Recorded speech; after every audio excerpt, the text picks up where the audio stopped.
It is World Press Freedom Day and a fitting moment to speak with Debra Tice, the mother of Austin Tice, who went missing in 2012 in Syria.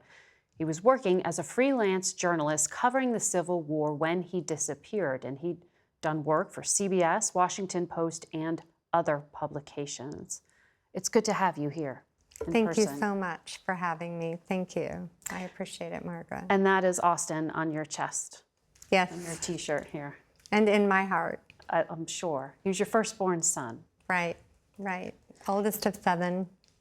Oldest of 7. Yes. And you have been advocating for him for so many years now. I know here in Washington over this past weekend, you did have a chance to meet with President Biden.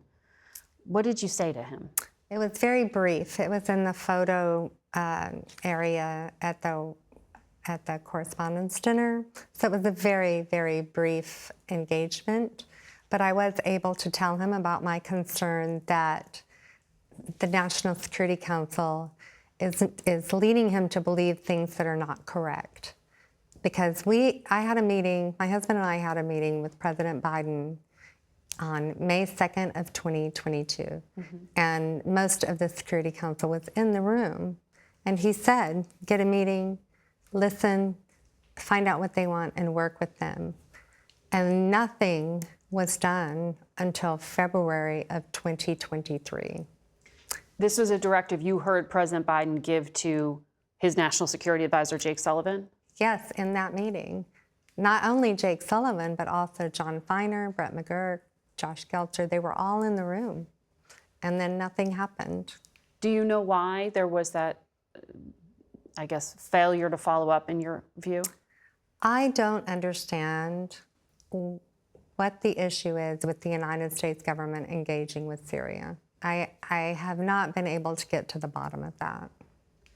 Well, I know over the years, when I have asked U.S. officials about your son and his case, there's always been the difficulty of the lack of direct communication with Damascus and Bashar al-Assad, who has effectively won this civil war by quashing dissent.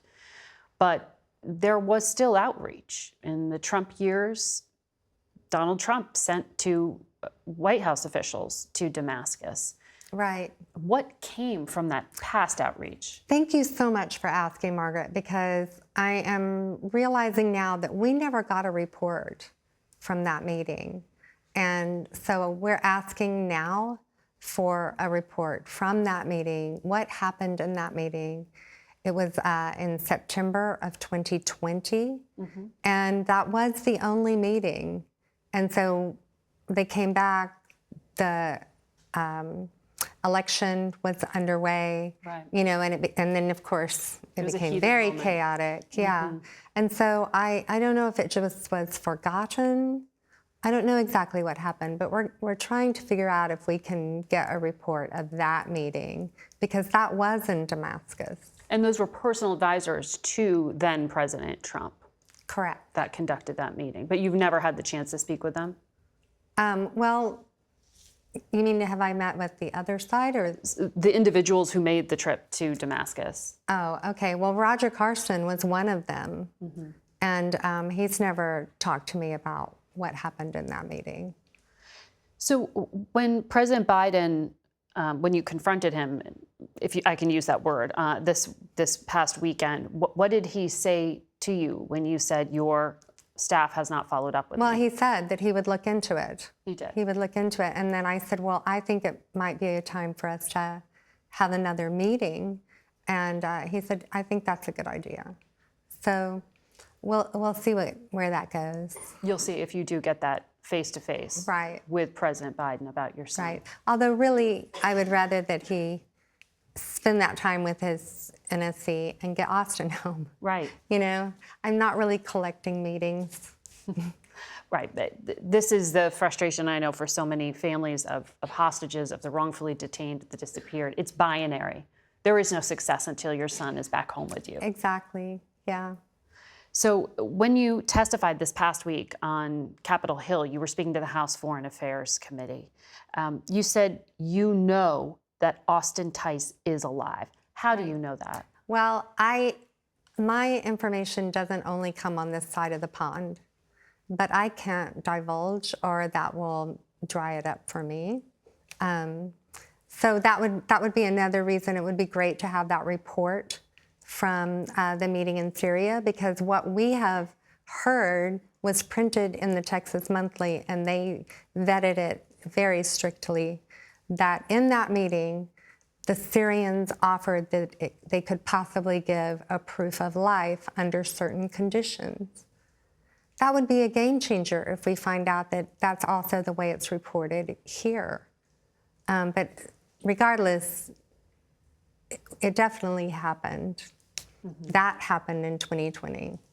So it would be helpful to people that aren't getting the information that I am. So for another foreign source for your information gave you reason to believe that Yes. there is hard proof your son is alive. Right. And where is he detained? Because the assessment has been that the Syrian regime has him, but it's been a little murky if it was affiliated groups or with the Assad government. Do you know any more than that? He's in a prison in Damascus. You're certain of that? Yeah. Yeah. And you believe it is possible to negotiate his release? Oh, absolutely. It was a couple of weeks ago, I think, that President Bashar al-Assad went on TV. He had an interview, very relaxed, very confident, and talked about being willing to meet with the United States, but they are not really serious in those meetings, but they'll continue to have them, and they hope that they can move forward. So that was a great interview, and then it was responded to a couple of days later by an unnamed spokesperson of the State Department. Well, I know last year around this time, Secretary of State Antony Blinken was asked about your son by another journalist, and he said the U.S. was extensively engaged with regard to Austin, engaged with Syria and third countries. That's what I'm talking about, where, you know, you can show up and not really engage. And that's pretty much what's been happening, is they go through the motions of having a meeting, and then they can report that they had a meeting and now they're waiting for a response. But we're not seeing that in the last 7 months. We've seen what commitment and dedication and determination means in trying to receive hostages, right? Austin has never experienced that kind of thing. You're talking about the global outcry over the 133 hostages believed to be held in Gaza. Well, right, and you know, we've been working for that since October 9th, steadfastly, right? I know that's hard for a lot of families to see, the attention to one and not, you feel, to your son. But it can be done if the will is there. Yeah. And that's what you're questioning, is the will. The will Of the Biden yes, administration. and the determination. Like, we're going to keep working at this until we get Austin out. You know, and that's not what we've seen. We've seen go to meetings, make some kind of offer, and then sit back and wait for a response to your offer.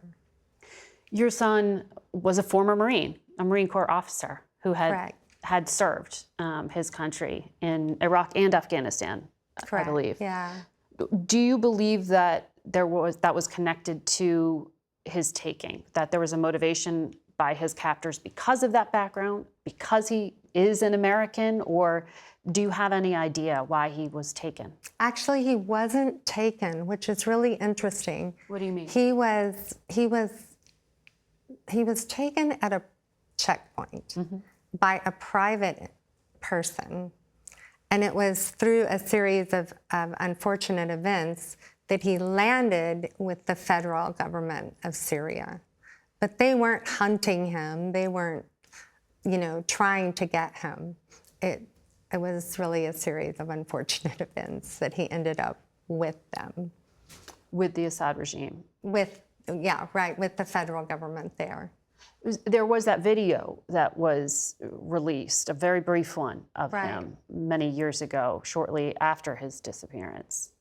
Right. Do you know anything more about that? No, there's nothing more. I believe that they had already been trying to get someone to basically take possession of Austin, but this was also an election year, August 2012. And the United States government didn't want to engage at that time. So I believe that that video was trying to sort of make it perhaps look like he was with terrorists, and then the United States would, you know, want to go get him or whatever. I just don't understand, you know, because that was just a mock-up kind of thing, that video was. But the most important thing that was never looked into, the title of that video was Austin Tice is Alive. That was never responded to. There was a response to how they were dressed. There was a response about what did the bushes look like on the mountainside, kind of thing. Yes, exactly, but there was never any, and I mean, there was a website that you could go to on that video, and it was a proof of life video. But that's not how it was responded to. And of course, my husband and I were too ignorant to know what was going on at that point. That was 6 weeks after he was taken. We were still, of course, shocked and didn't really know things that we know now, or how we should have responded.